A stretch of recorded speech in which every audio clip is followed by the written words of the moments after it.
The clamor of the auction block silenced as Adelaide Eldridge shoved her daughter forward, Lily's bare feet catching on the splintered wood that would soon decide her fate. Dust hung like a curtain in the noon air of Guthrie, Oklahoma Territory, summer of 1889, as the crowd of men, farmers, ranchers, miners, and worse assessed her worth with hungry eyes. 18 years old, strong back, good teeth, the auctioneer called out, his voice carrying across the town square. Father's debts must be paid, and this family's offering their daughter in bond service. Starting bid at $50. Lily Eldridge stared at the dirt beneath her feet, refusing to meet the eyes of the crowd. Just 3 days ago, she'd been helping her mother with the washing, dreaming of someday teaching in the new schoolhouse. Now her father's gambling debts had fallen due, and rather than lose their homestead, her parents had chosen to lose her instead. $75, called a gruff voice from the back. 80, shouted another. Lily's throat tightened as the bids climbed higher. Though technically indentured servitude rather than outright slavery, everyone knew what happened to young women sold into bond service in frontier towns like Guthrie. The law might call it legal, but her freedom would be gone all the same. 150, came a slurred voice that made Lily's skin crawl. She recognized Samuel Blackburn, the owner of the Rusty Nail Saloon, a man known for his cruelty toward the women who worked for him. The auctioneer's eyebrows raised. 150 from Mr. Blackburn. Do I hear 160? $200. The new voice cut through the murmurs of the crowd, deep and steady. Lily risked a glance up to see a tall man at the edge of the gathering. Unlike the others in their dusty work clothes, he wore a black shirt under a leather vest, dark pants tucked into well-worn boots. A wide-brimmed hat shaded his face, but she could see a strong jaw lined with a neatly trimmed beard. Blackburn turned, scowling. 225. 300, the stranger countered without hesitation. The crowd whistled and muttered. $300 was a small fortune on the frontier. Blackburn's face reddened. 350. $500. The stranger's voice remained calm, as though he were discussing the weather rather than bidding on a human being. A gasp rippled through the onlookers. Even the auctioneer seemed stunned. 500 going once. He stammered, looking at Blackburn, who was grinding his teeth but remained silent. Going twice. Sold, to the gentleman in the black hat. Lily felt her legs tremble beneath her as the stranger approached. Her mother squeezed her arm once before releasing her, tears streaming down her face but no words of comfort offered. Her father wouldn't even look at her. The stranger handed a leather pouch to the auctioneer, who quickly counted the coins before nodding. Then he turned to Lily, and for the first time she saw his face clearly. He was younger than she'd expected, perhaps in his late 20s, with eyes the color of a summer storm and a scar that traced from his temple to his jawline.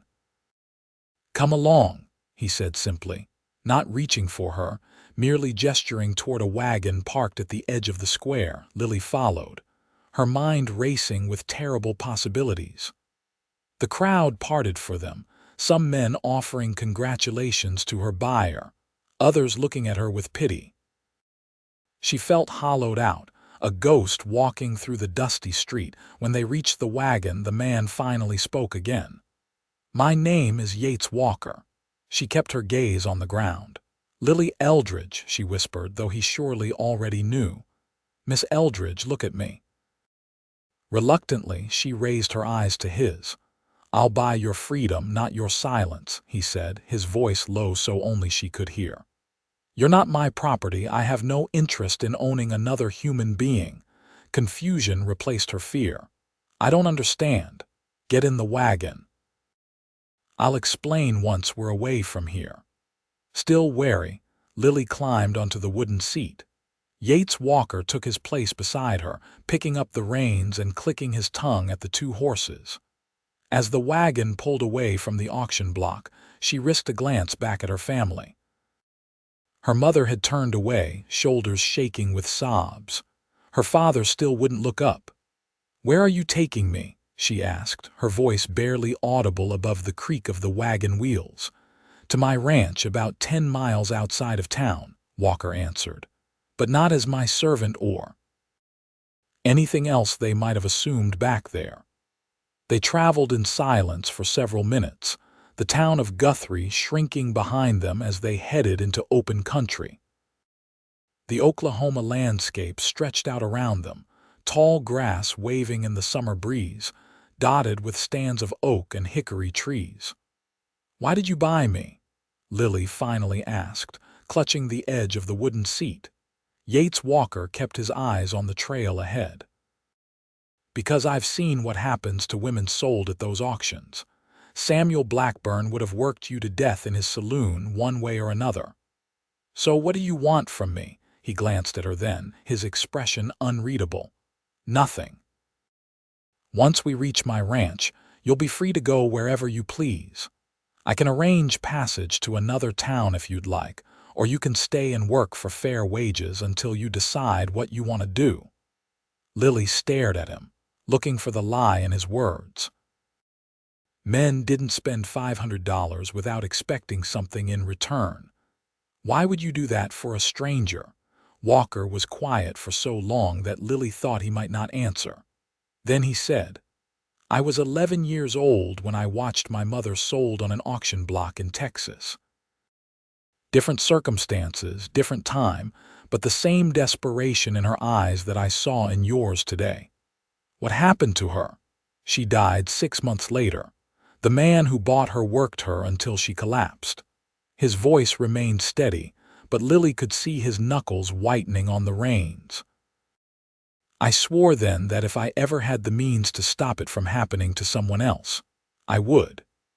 The wagon rolled over a small rise, and suddenly a ranch came into view, a modest but well-built house, a large barn, and several corrals containing horses of various colors. A bunkhouse stood a short distance from the main house, and smoke rose from its chimney. "This is the Rocking W," Walker said, a note of pride entering his voice. "It's not much, but it's mine. I raise horses, sell them to the army and to settlers heading west." As they drew closer, a man emerged from the barn, tall and lanky with graying hair. He waved at the wagon. "That's Hank," Walker explained. "He helps me run the place. There's also a cook, Marion, who comes up from town 3 times a week. Other than that, it's just me and about 40 horses." He brought the wagon to a stop in front of the main house and set the brake. Turning to face Lily, he said, "I meant what I said. You're free, but you're welcome to stay here as long as you need. There's a small room off the kitchen. It's not much, but it's private and it has a lock on the door." Lily studied his face, still searching for some hidden intent. "You truly don't expect anything in return?" "Just one thing," Walker said, his expression serious. "The truth. The truth about how your family came to sell you, about what brought you to that auction block." "Not now," he added, seeing her expression. "But someday when you're ready, I'd like to know your story." The idea of telling this stranger about her father's gambling, her mother's coldness, the slow deterioration of their family over years of drought and hardship, it seemed impossible. Yet there was something in his storm-gray eyes that made her think he might actually understand. "I can't promise that," she said finally. "Fair enough." He jumped down from the wagon and came around to her side, offering a hand to help her down. "For now, let's just get you settled. You must be hungry." Lily hesitated only briefly before taking his hand. Her fingers were slender compared to his calloused palm, but she felt a surprising gentleness in his grip as he helped her down. Her legs were still shaky, and she stumbled slightly as her feet hit the ground. "Easy," Walker said, steadying her with a light touch on her elbow before immediately stepping back to give her space. "Come on. Marion left stew simmering before she went home. Lily followed him toward the house, her mind still trying to make sense of this unexpected turn of events.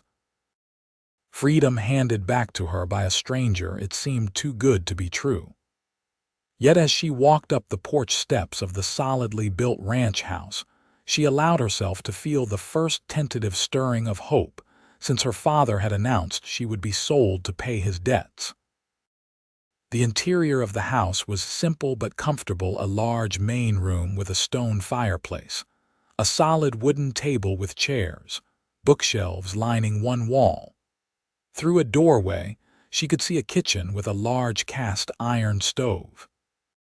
"The room I mentioned is through there," Walker said, pointing to a door off the kitchen. "Why don't you go see if it suits you? I'll dish up some stew." Lily nodded and made her way to the small room. It was indeed modest, just large enough for a narrow bed, a small chest of drawers, and a washstand with a pitcher and bowl. A colorful quilt covered the bed, and curtains hung at the single window. True to his word, there was a sturdy lock on the door. She sat on the edge of the bed, overwhelmed by the events of the day. This morning, she had awakened in her family's cabin, knowing it was the last time she would see it. Now she was miles away, in the home of a man she'd never met before today, who claimed to want nothing from her. It didn't make sense. Nothing in her experience had prepared her for such an act of kindness from a stranger. A light knock on the doorframe made her look up. Walker stood there, keeping a respectful distance. "Stew's ready if you're hungry," he said. "Thank you," she replied, rising to follow him back to the main room, where 2 bowls of steaming beef stew waited on the table. They ate in silence for a few minutes. The stew was hearty and flavorful, and Lily realized she hadn't eaten since early morning. Walker seemed content to let her eat without pressure to talk, his attention apparently focused on his own meal. Finally, she gathered her courage to ask, "What would you have me do here? If I stay, I mean." Walker considered her question. "Marion could use help with the cooking and cleaning if you've a mind for it. Or if you prefer outdoor work, Hank's getting on in years and could use an extra pair of hands with the horses. Either way, you'd be paid fair wages." "I can cook," Lily said, "and I'm good with a needle. My mother taught me to sew when I was young. That would be helpful. Marion complains about my mending, says I make stitches like I'm closing up wounds on a battlefield." A slight smile crossed his face, "Which isn't far from the truth. You were a soldier, Union cavalry." "Joined up in '62 when I was 17, though I told them I was 18. Fought until Appomattox." Lily studied him with new interest. The Civil War had ended 24 years ago, which would make him about 41, now older than she'd first thought. The weathering of his face she had attributed to a life outdoors might partly be the marks of age and experience. "And after the war," she asked, "drifted west. Worked as a scout, a ranch hand, even tried my hand at mining for a spell. Eventually saved enough to buy this place 3 years ago." He pushed his empty bowl aside. "But that's enough about me. Is the room suitable? If not, I can make other arrangements." "The room is fine," Lily assured him. "More than fine. Good." He stood, gathering their bowls. "I usually rise at dawn. Breakfast is simple coffee, biscuits, sometimes eggs." "You're welcome to join or eat when you please. The kitchen is yours to use, Mr. Walker," Lily said, stopping him as he turned toward the kitchen. "I still don't understand why you're doing this." He paused, his back to her. "Maybe someday I'll explain it better." Then he continued to the kitchen, leaving her alone with her thoughts. That night, Lily lay in the narrow bed, listening to the unfamiliar sounds of the ranch, the distant nickering of horses, the call of coyotes, the creak of the house settling. She had turned the key in the lock, though something told her it wasn't necessary.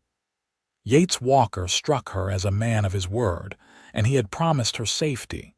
Still, She had learned early in life that trusting too easily led to disappointment. Her father had promised many times to stop gambling, only to return home with empty pockets and new debts. Her mother had promised to protect her, yet had stood by as she was led to the auction block. How could she trust this stranger's promises of freedom and safety? Yet as she drifted toward sleep, Lily found herself wondering about the man who had bought her freedom rather than her silence. There was a story behind those storm-gray eyes, one of pain and perhaps redemption. In time, she might learn it. For now, she would accept the refuge he offered, if not yet the trust he seemed to deserve.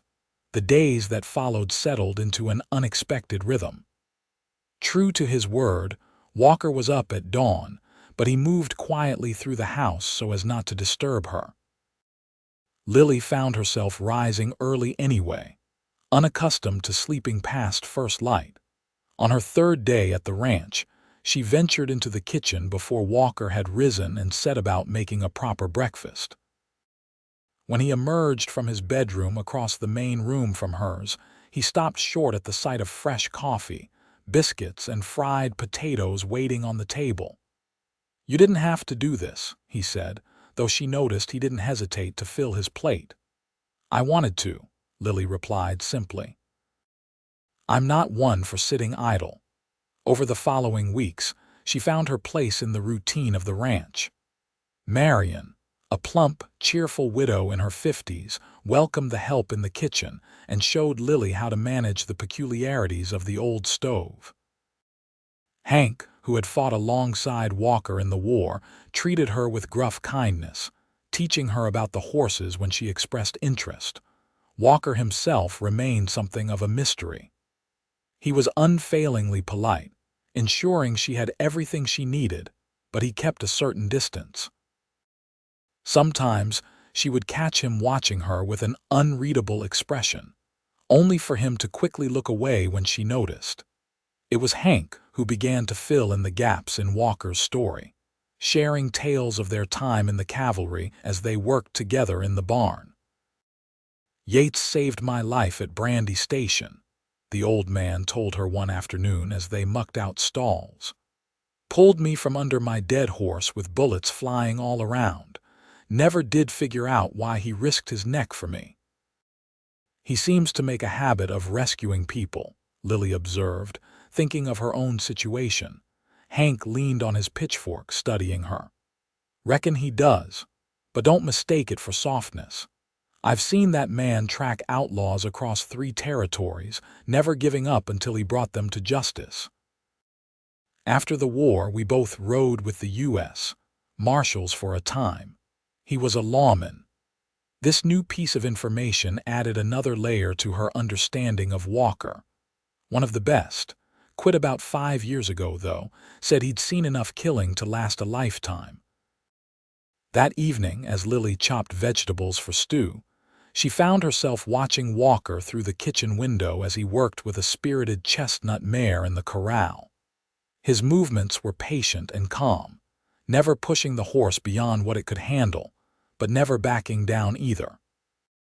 There was a quiet strength to him that she found increasingly compelling. When he came in for supper, his shirt damp with sweat and dust clinging to his boots, he thanked her for the meal as he always did. But tonight, instead of eating in companionable silence, he seemed to have something on his mind. "I'll be riding into Guthrie tomorrow," he said finally. "Thought you might want to come along, buy some fabric or anything else you need." Lily tensed at the mention of the town. "I don't think I'm ready to go back there." "Fair enough," he nodded. "Is there anything I can bring back for you?" She hesitated. "Some calico if it's not too dear. Blue if they have it. I'd like to make a new dress. Consider it done." He finished his stew and stood to leave, then paused. "Lily, I meant what I said that first day. You're free to go whenever you want. If you'd rather try your luck in another town, I can arrange it." "Are you asking me to leave?" The question came out sharper than she'd intended. "No," he said quickly. "Not at all. Just want to make sure you know you have choices." After he'd gone outside to check on the horses one last time before dark, Lily sat at the table, turning his words over in her mind. Choices. Such a simple concept, yet one she'd rarely experienced in her life. Her father had made the choices where they lived, how they survived, and ultimately that she would be sold to pay his debts. Now this man, still largely a stranger despite the weeks she'd spent under his roof, was offering her something she barely knew how to accept: the freedom to choose her own path. The next morning, Walker rode out early for Guthrie. Left to her own devices, Lily found herself wandering toward the pasture where the yearling colts played, their exuberant energy bringing a smile to her face. Hank was there, checking the fence, and he raised a hand in greeting. "Boss leave for town?" he asked as she approached. "Yes, early this morning." She leaned on the fence watching the young horses. "Hank, how did Mr. Walker afford this place? It seems substantial for a former lawman," Hank chuckled. "Smart investments." Back during his Marshall days, Yates captured a gang that had robbed a stagecoach carrying mining company payroll. There was a reward, a big one. He used it to buy land when prices were low, sold it when the railroad came through, and doubled his money. Did it a couple more times before settling here. He's a shrewd businessman then, in his way. Hank hammered a loose board back into place.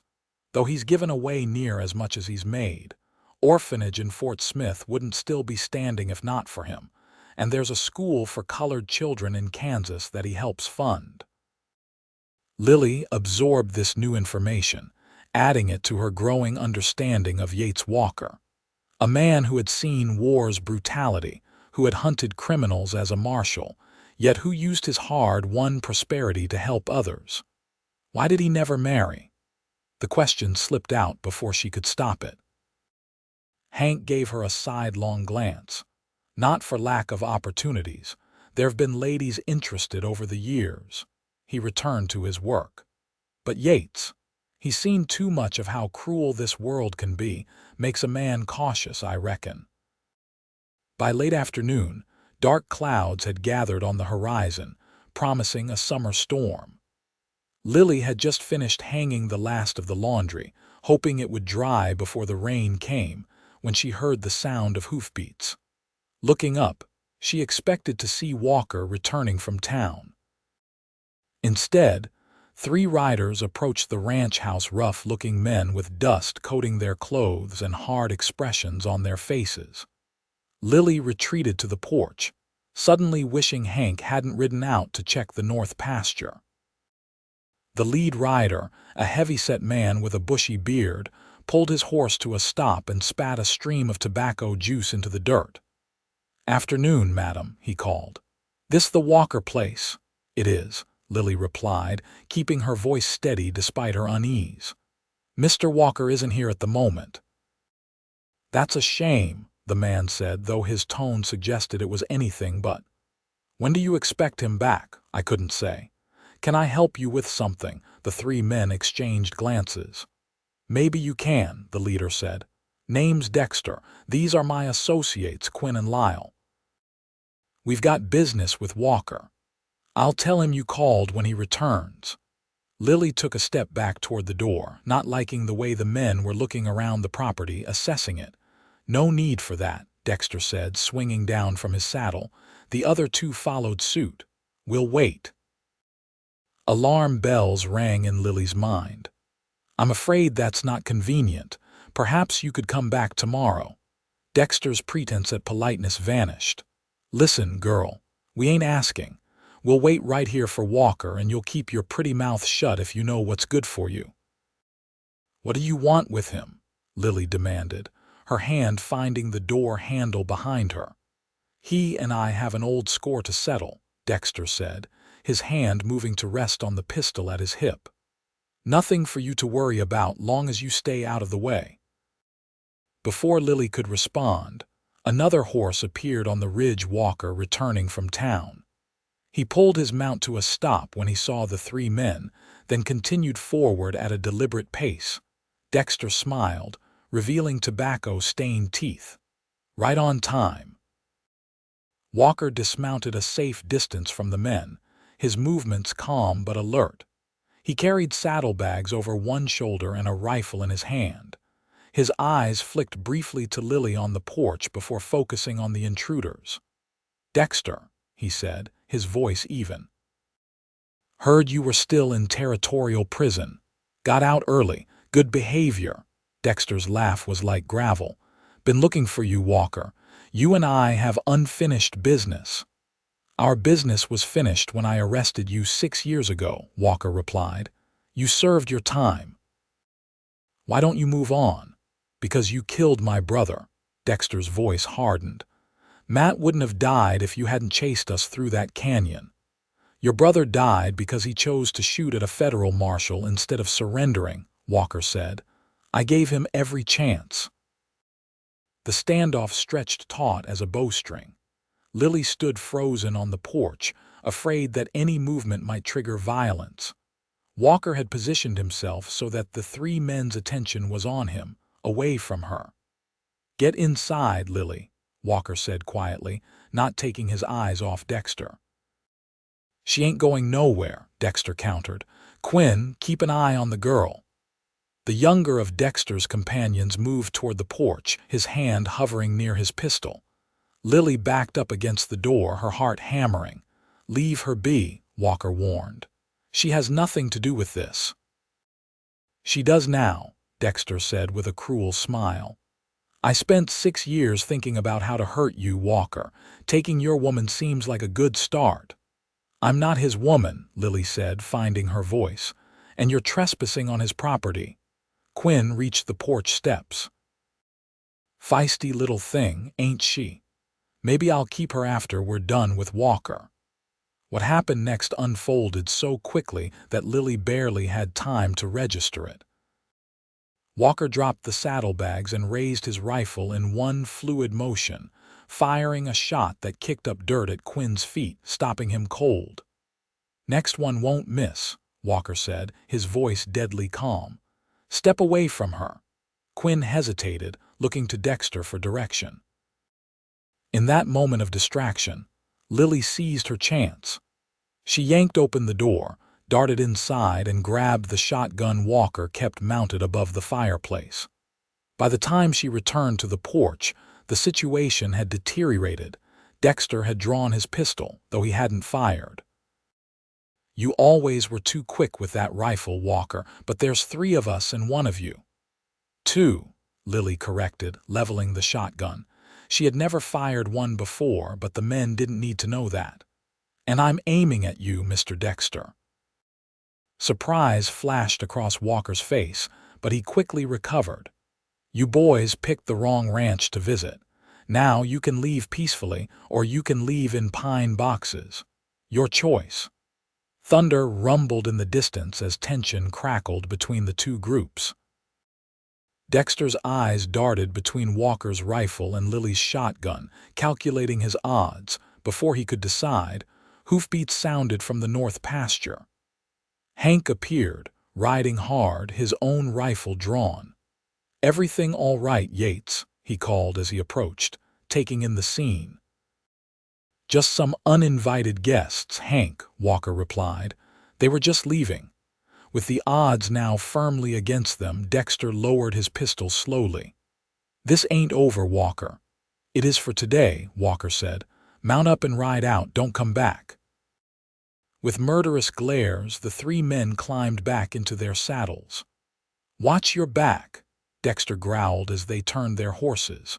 "Always do," Walker replied evenly. They watched in tense silence as the men rode away.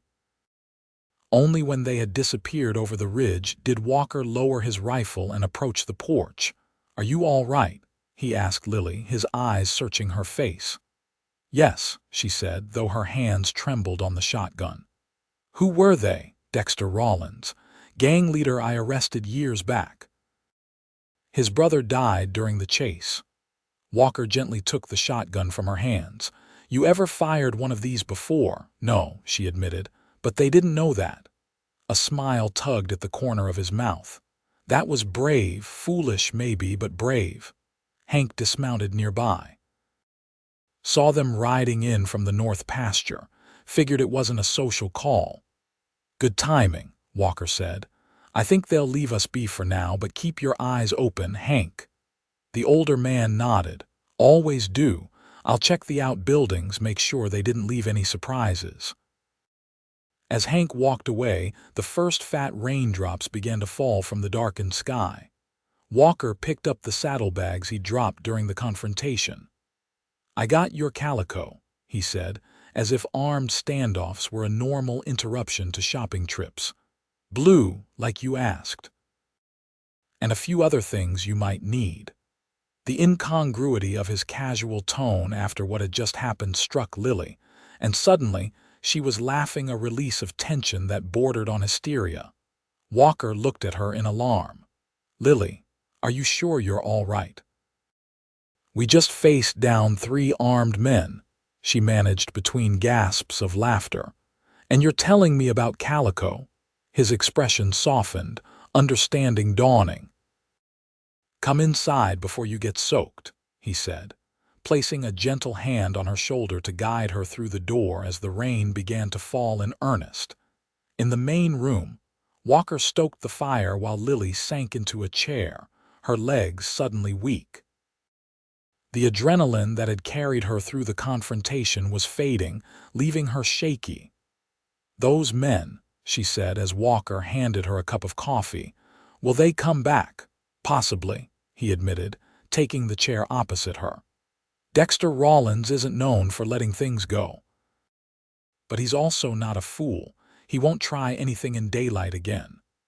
What will we do? Walker's gaze met hers, steady and reassuring. For now, we'll be watchful. I'll ride into town tomorrow and let the sheriff know Rawlins is in the area. He's still wanted in Kansas, as I recall. Lightning flashed outside, followed by a crack of thunder that shook the windows. The summer storm had arrived in full force, rain drumming on the roof. Thank you, Walker said suddenly, for what you did out there. Lily looked up in surprise. I didn't do much. You stood your ground. Most people would have hidden inside. He studied her with new respect. You're stronger than you know, Lily Eldridge. Something in his tone made her heart beat faster. For weeks, Walker had maintained a careful distance between them, treating her with respect but never crossing the line into anything more personal. Now, as they sat across from each other with the storm raging outside, something had shifted.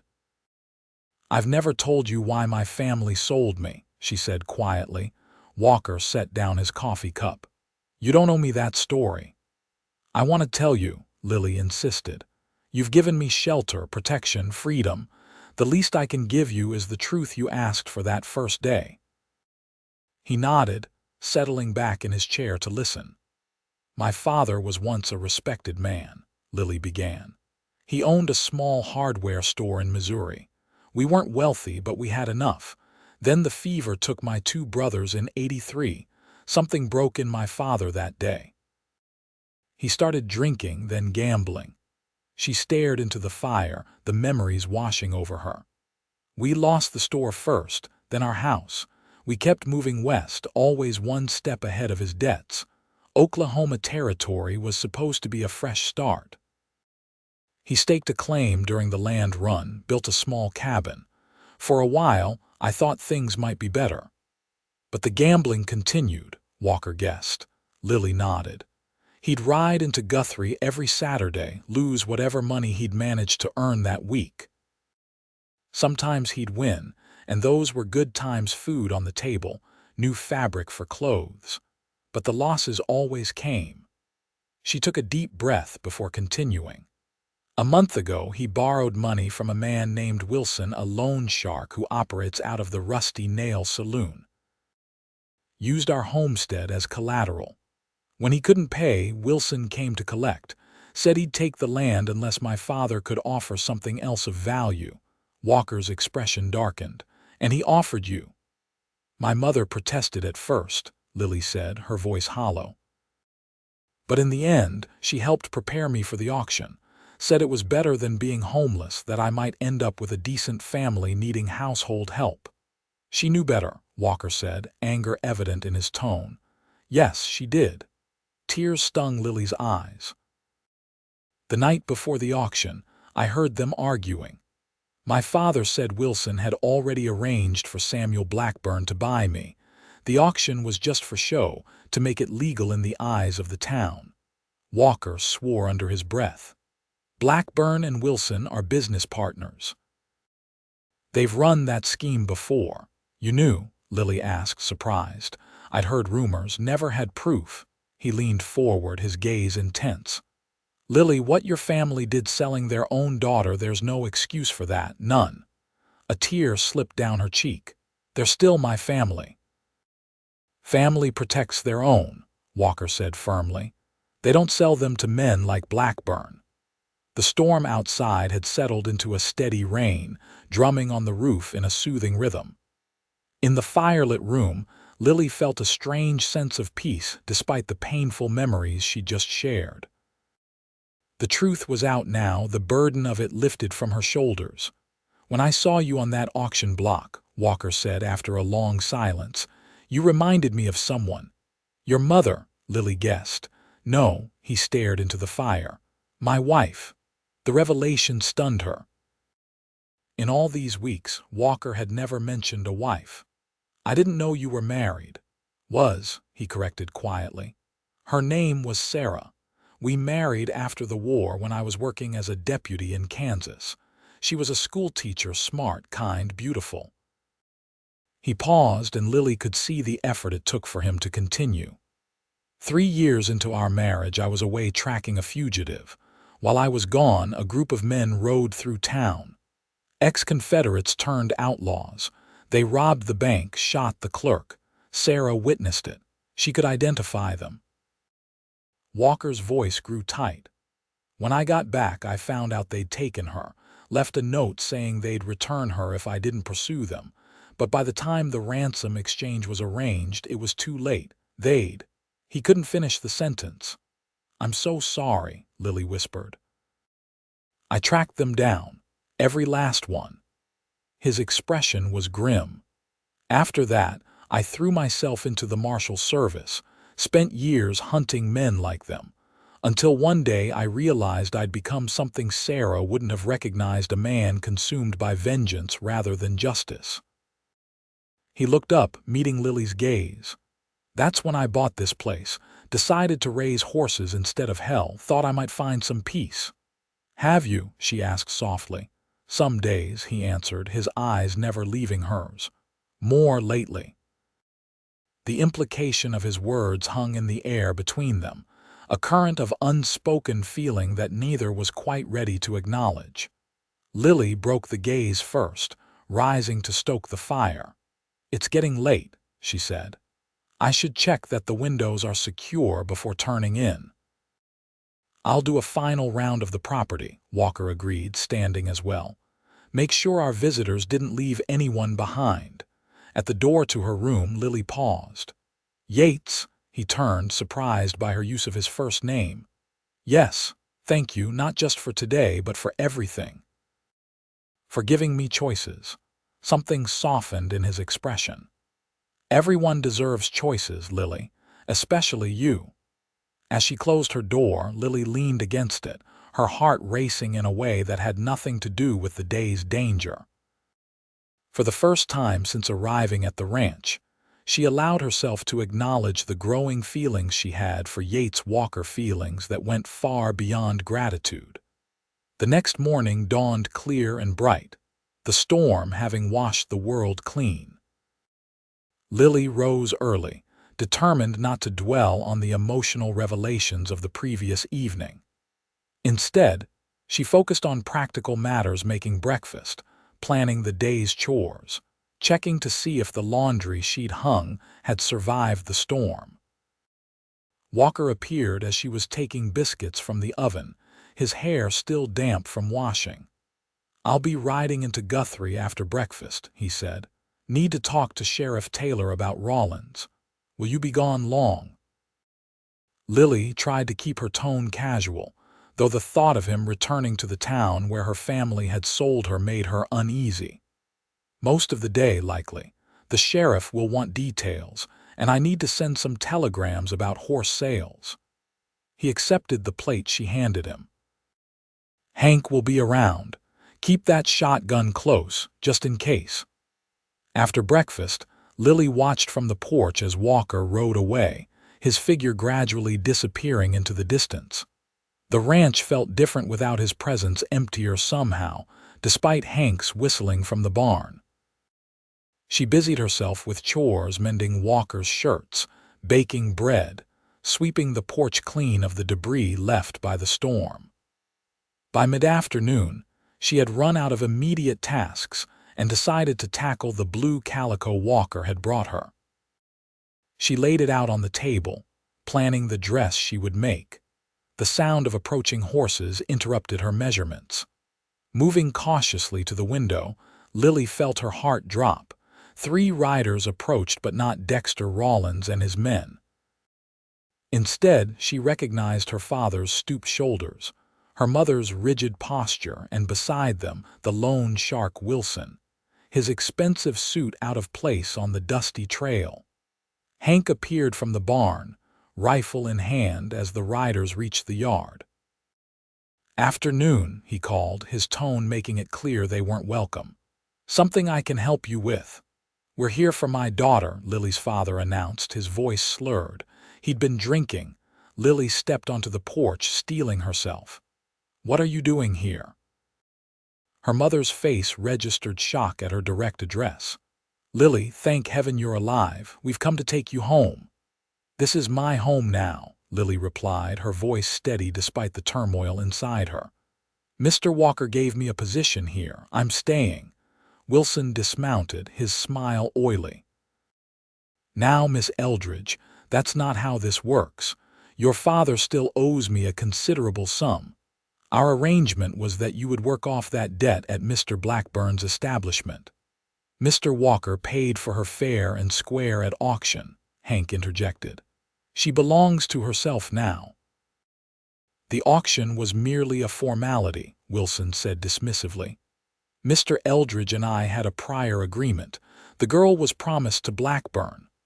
"I'm not a sack of grain to be promised to anyone," Lily said, anger rising. "The auction is done. My father got his money." "Not nearly enough," her father mumbled. "Wilson says you're worth more. Blackburn's offering another 100.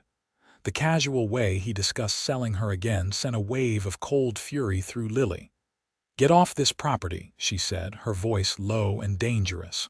"All of you, Lily." Her mother gasped. "How dare you speak to your father that way? How dare he try to sell me twice?" Lily countered. "How dare you stand by and let him?" Wilson's pleasant facade slipped. "Let's not complicate matters. You're coming with us, girl, one way or another. Walker won't be riding back from town today." Fear gripped Lily's heart. "What have you done to him?" "Nothing yet," Wilson said with a shrug. "But Blackburn and some associates are waiting for him in town. If he resists returning the merchandise, well, accidents happen." Hank moved closer to the porch, his rifle still ready. "You threatening the boss?" "Simply stating facts," Wilson replied. "Now, Miss Eldridge, gather your things. We're leaving." "She ain't going nowhere," came a new voice from behind the house. Everyone turned to see Yates Walker emerging from the trees, rifle in hand. His expression was cold as winter as he approached, keeping Wilson in his sights. "Walker," Wilson said, his confidence faltering slightly. "You're supposed to be in town." "Changed my route when I saw your tracks heading this way," Walker said, moving to stand beside Lily on the porch. "Figured you might try something like this." "There's no need for unpleasantness," Wilson said, raising his hands in a placating gesture. "We're simply reclaiming what's ours." "She belongs to herself," Walker replied, "and she's made her choice clear." Lily's father swayed in his saddle. "The deal was she'd go to Blackburn. We had an agreement." "An agreement to sell your own daughter," Walker said with disgust. "What kind of man does that?" A desperate one, Lily's mother answered, speaking up for the first time. You have no idea what we've endured, Mr. Walker. The hardships, the sacrifices. Sacrifices. Walker's voice was dangerously quiet. Is that what you call selling your child to a man like Blackburn, a sacrifice? Lily placed a restraining hand on Walker's arm, feeling the tension in him. It's all right, she said softly. They can't hurt me anymore. Wilson's eyes narrowed at the gesture of intimacy. I see how it is. You've taken her for yourself, Walker. Should have known. Unlike you, Walker said evenly. I recognize that people aren't property. Lily stays or goes as she chooses. He turned to her. What do you want, Lily? Standing there with Walker beside her, facing the family that had betrayed her and the man who had tried to buy her, Lily found clarity. I want to stay here, she said firmly. This is my home now. You heard her, Walker said to the unwelcome visitors. Now get off my land. Wilson hesitated, clearly calculating his options. Without Blackburn and his men, he was outmatched by Walker and Hank. This isn't over, he said finally. Blackburn won't be pleased. Blackburn's problems don't concern me, Walker replied. And if I see any of you on my property again, I'll have the sheriff arrest you for trespassing. With a final glare, Wilson mounted his horse. Let's go, he said to Lily's parents. The girl's not worth the trouble. Her father turned his horse without even looking at her, but her mother hesitated. Lily, she began, you must understand. I understand perfectly, Lily interrupted. Goodbye, Mother. As the three riders departed, Lily felt a strange mixture of grief and liberation. The last ties to her old life had been severed, painfully but completely. Walker lowered his rifle once they were out of sight. Are you all right? Yes, she said, surprised to find it was true. Better than all right, actually. Hank cleared his throat. I'll go check on those yearlings, make sure our visitors didn't spook them. He wandered off toward the pasture, tactfully giving them privacy. I should have been here, Walker said, his expression troubled. If I hadn't circled back when I did. But you did, Lily interrupted. How did you know? I've learned to trust my instincts, he said. And something felt wrong about leaving today. I made it halfway to town before deciding to turn back and approach from the south, just to be safe. What about Blackburn? Wilson said he was waiting for you in Guthrie. Walker's mouth tightened. Another problem for another day. Right now, I'm more concerned about you. Seeing your family again couldn't have been easy. They stopped being my family the moment they put a price on me, Lily said, the words painful but necessary. I've made my peace with that. Walker studied her face. Have you? Really, I'm starting to, she admitted. It helps having somewhere I belong. His expression softened. You do belong here, Lily, for as long as you want. The way he looked at her made her heart race. There was something in his eyes, a warmth, an invitation, a promise that went beyond the protection he had offered from the beginning. What if I want to stay for a very long time? She asked, her voice barely above a whisper. Walker took a step closer, close enough that she could feel the warmth radiating from him. Then I would be a very fortunate man. The moment stretched between them, taut with possibility. Then Walker stepped back, breaking the spell. I should help Hank with the horses. We'll need to keep watch tonight in case Wilson or Rollins decides to try something. As he walked toward the barn, Lily remained on the porch, watching him go. Something had changed between them today, something significant. For the first time since arriving at the ranch, she allowed herself to imagine a future here, not just as an employee, but as something more. The blue calico still lay on the table inside, waiting to be fashioned into a new dress. A dress for a new life, Lily thought, one of her own choosing. That night, the ranch was quiet but alert.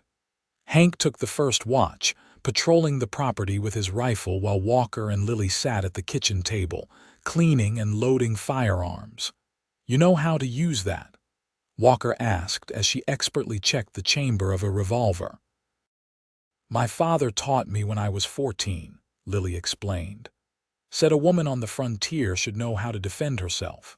Ironic, considering he's the one I ended up needing protection from. Walker nodded, impressed by her competence. You're full of surprises, Lily Eldridge. As are you, Mr. Walker, she replied with a small smile. I never expected to find safety with a former marshal turned horse rancher. And I never expected. He paused, seeming to consider his next words carefully. I never expected to find someone I wanted to protect as much as I want to protect you. The simple honesty of his statement took her breath away. Is that all you want? She asked, her voice soft in the lamplight. To protect me? Walker set down the rifle he'd been cleaning, his eyes meeting hers across the table.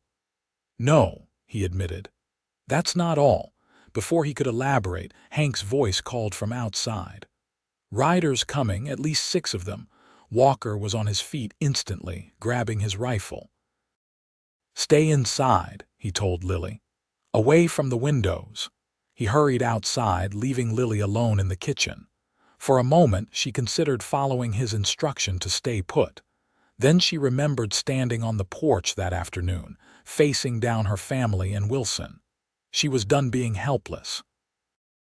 Taking the loaded revolver, she moved to the front window, positioning herself to see without being easily spotted.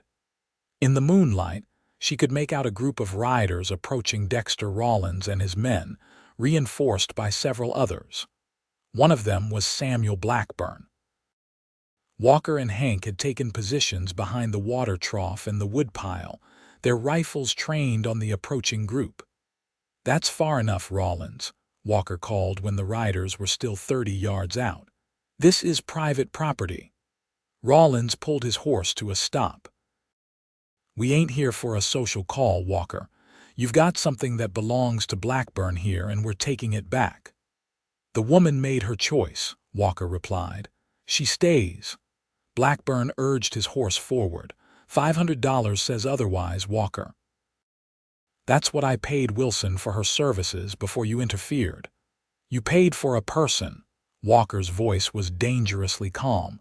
That's illegal in this territory. Bond service ain't illegal, Rawlins argued, and her daddy signed the papers. Forced servitude is slavery by another name, Walker countered. And I won't allow it on my land. Lily could see the men shifting in their saddles, hands moving toward weapons. There were too many of them for Walker and Hank to hold off.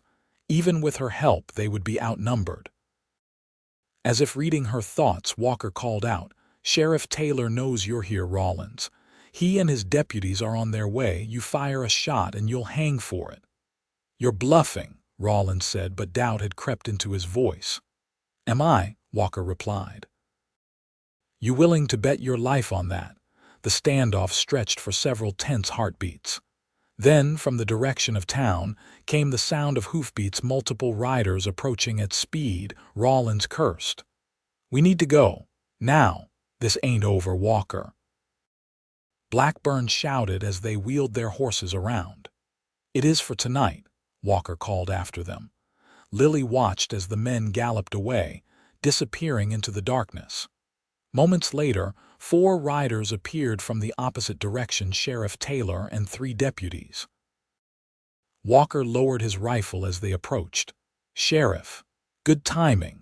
Taylor, a burly man with a thick mustache, dismounted. Got your message earlier. Figured Rawlins might try something. Saw them heading this way and followed. He looked around. Did they cause any trouble? Nothing we couldn't handle, Walker replied. But I'd appreciate it if you'd keep an eye on them. They've got an unhealthy interest in my ranch.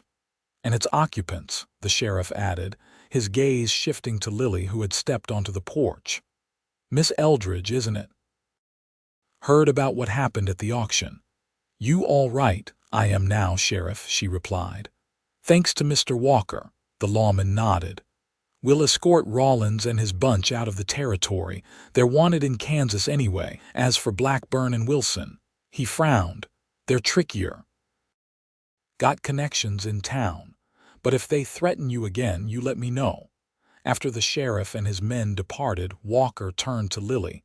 You were supposed to stay inside. I'm not very good at following orders, she admitted.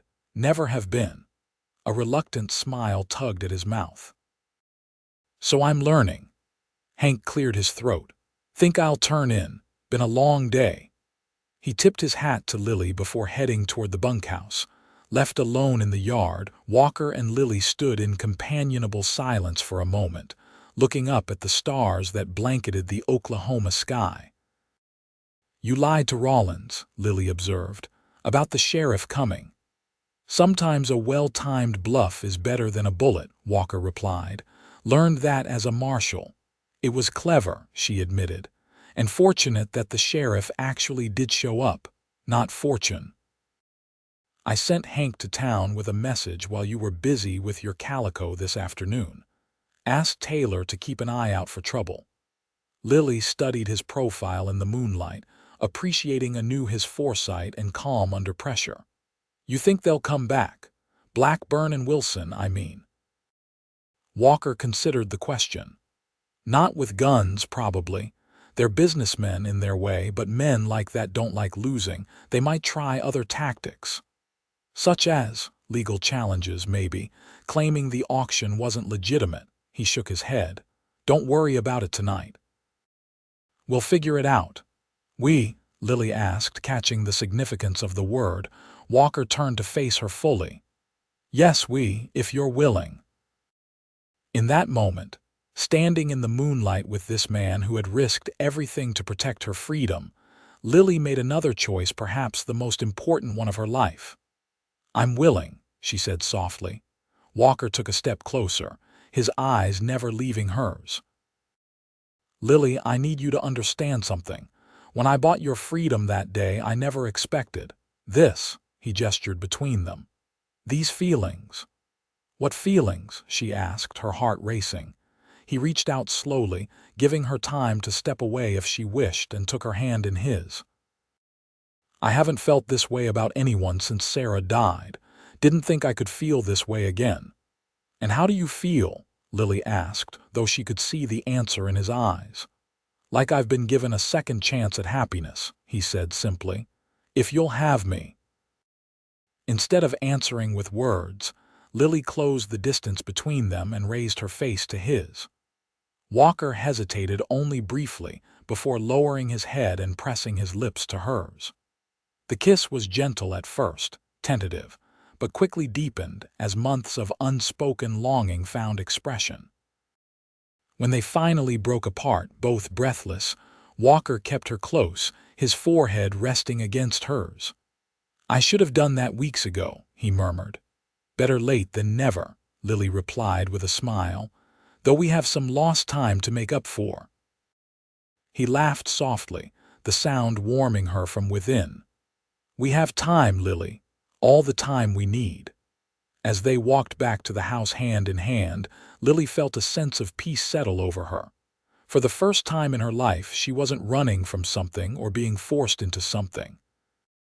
She was choosing her own path, with a man who valued her freedom as much as his own. Over the following weeks, life at the Rocking W settled into a new rhythm. Walker and Lily moved cautiously into their relationship, learning each other's habits, preferences, and histories. They worked side by side during the day, Lily taking on more responsibilities with the horses, which she had grown to love, and Walker teaching her everything he knew about the ranch operations.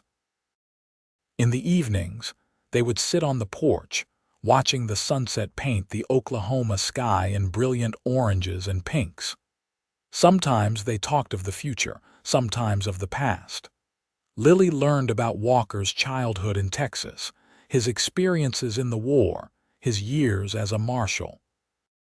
In turn, she shared memories of her life before her father's gambling had torn their family apart, happy recollections of her brothers, of her mother's garden, of the simpler times.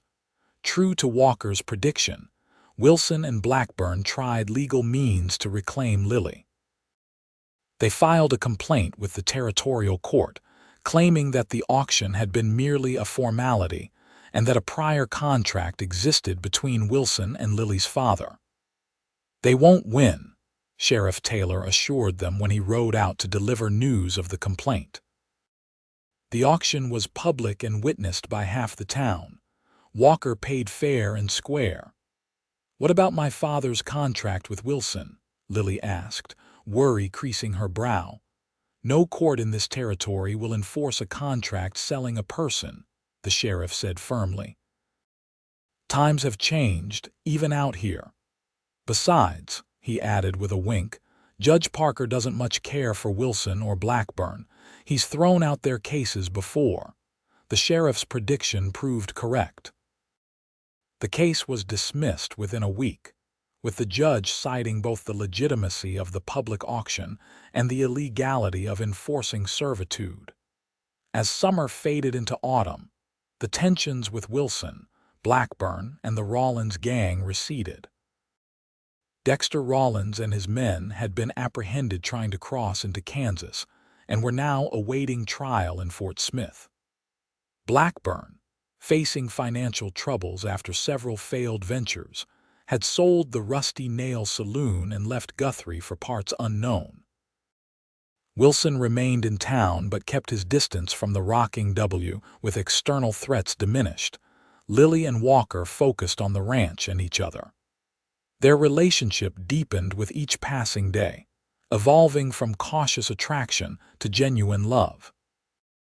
On a crisp October evening, as they walked among the corrals after supper, Walker seemed unusually thoughtful. They stopped by the pen holding a beautiful Palomino mare, Lily's favorite among the horses. "She's nearly ready to foal," Walker observed, watching the mare's gentle movements. "Should be any day now." "I hope all goes well," Lily said, leaning against the fence. "She's so young for her first foaling." "She's strong," Walker replied, "like someone else I know." Lily smiled at the compliment. "Are you comparing me to a horse, Mr. Walker, to one of my finest mares?" "Absolutely." His eyes twinkled with humor. "Though you're considerably better company." They continued walking, enjoying the comfortable silence between them. When they reached the small rise overlooking the ranch, Walker stopped, turning to face Lily.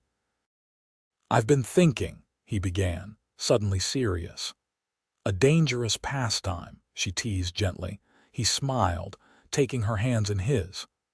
"Lily, when I saw you on that auction block 6 months ago, I acted on instinct. I couldn't stand by and watch another human being's freedom taken away. And I'll be forever grateful for that," she said softly. "I never expected to fall in love with you," he continued. "Never thought I could love anyone again after Sarah.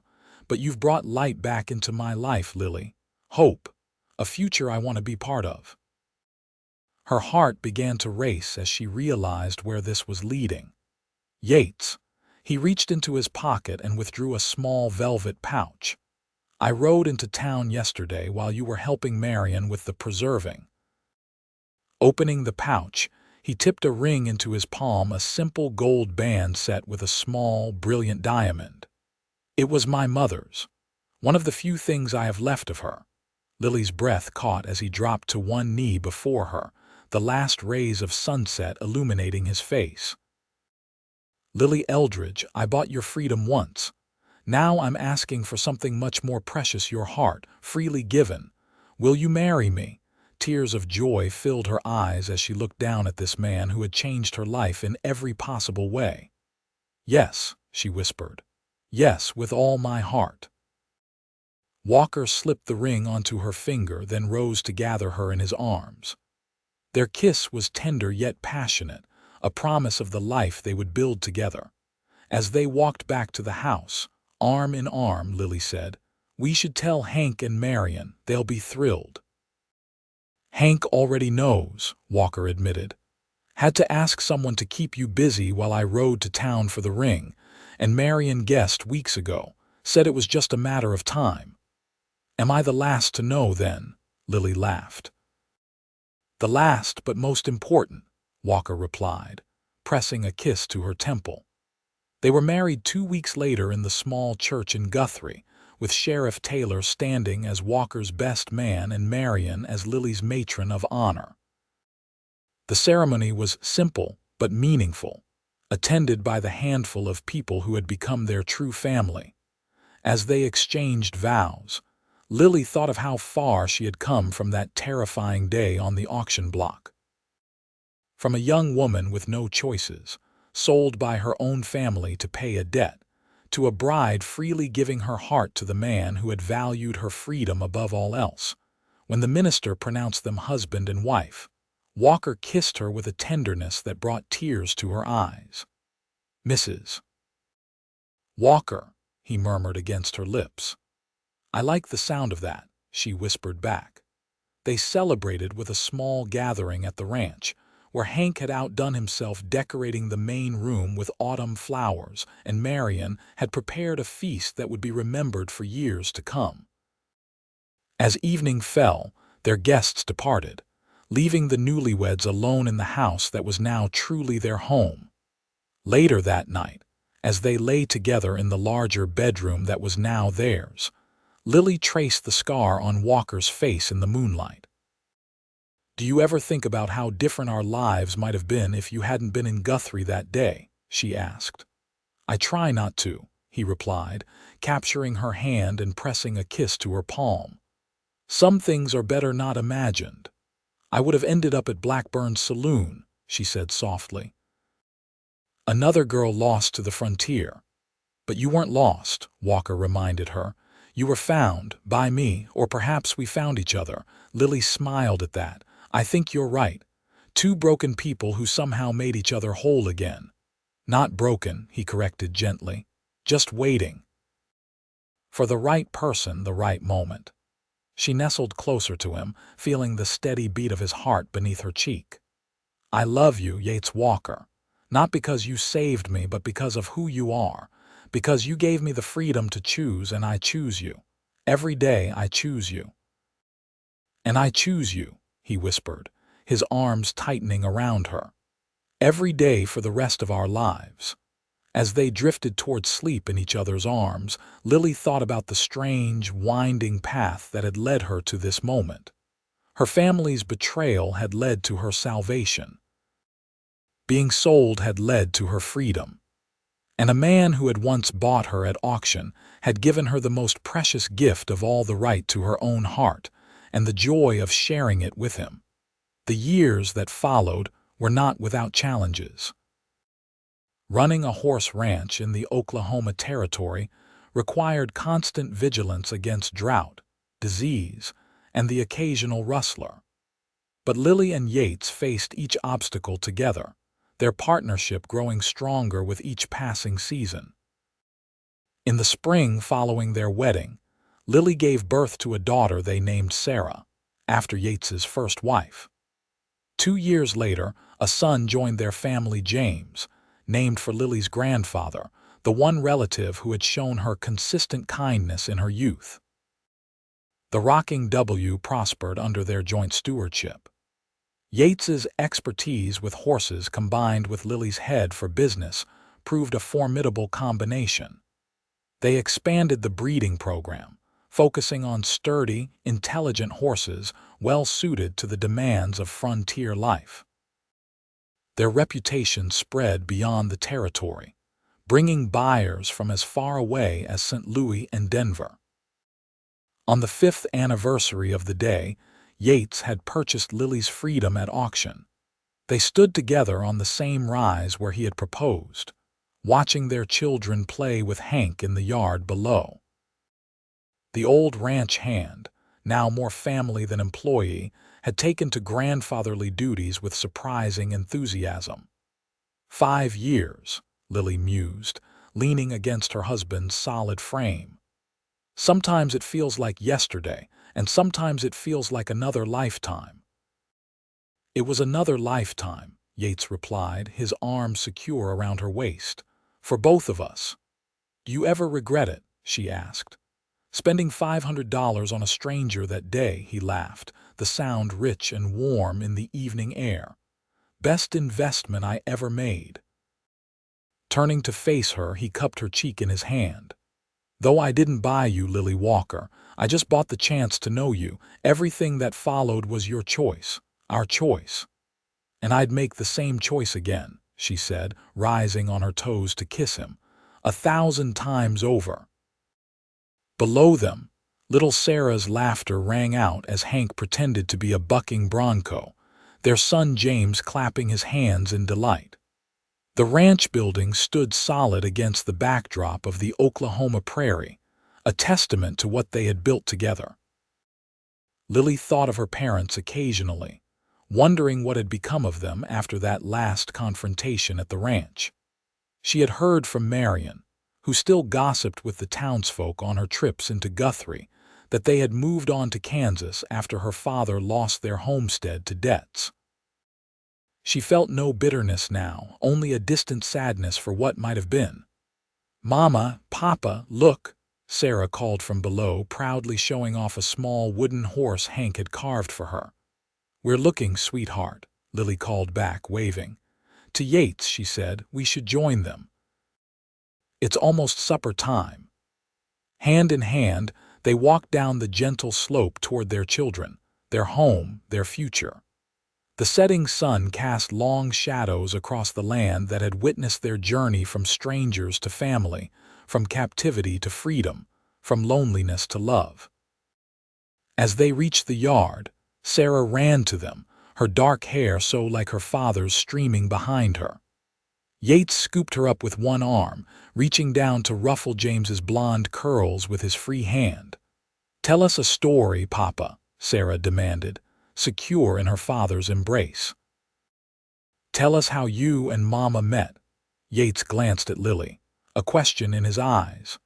They had always been honest with their children, but some truths were complicated to explain to young minds. "Once upon a time," Lily began, taking James's small hand in hers, "there was a brave cowboy who believed that everyone deserved to be free. And one day," Yates continued, "he met a young woman who needed help, so he said something very important to her." "What did he say, Papa?" Sarah asked, wide-eyed. Yates looked at Lily, love shining in his eyes as he repeated the words that had changed both their lives forever. "I'll buy your freedom, not your silence." As they walked together toward the house, their children chattering excitedly around them, Lily reflected on the remarkable journey that had brought them here. From an auction block in Guthrie to this ranch that was now their haven, from a young woman with no choices to a wife and mother with a voice and a future of her own making. She had been silent that day on the auction block, too afraid and ashamed to speak. But Yates had given her more than freedom, he had given her the courage to find her voice again. And with that voice, she had chosen him, chosen this life, chosen happiness. In the end, she thought, as James tugged at her skirt and Sarah begged for another story, that was the greatest freedom of all, the freedom to love and be loved, not as property but as an equal. The freedom to build a life on her own terms, with the man who had valued her dignity, even when she had lost sight of it herself. As the first stars appeared in the twilight sky above the rocking W, Lily Walker felt a profound sense of gratitude for the auction that had seemed like an ending, but had, in fact, been just the beginning of the most beautiful chapter of her life.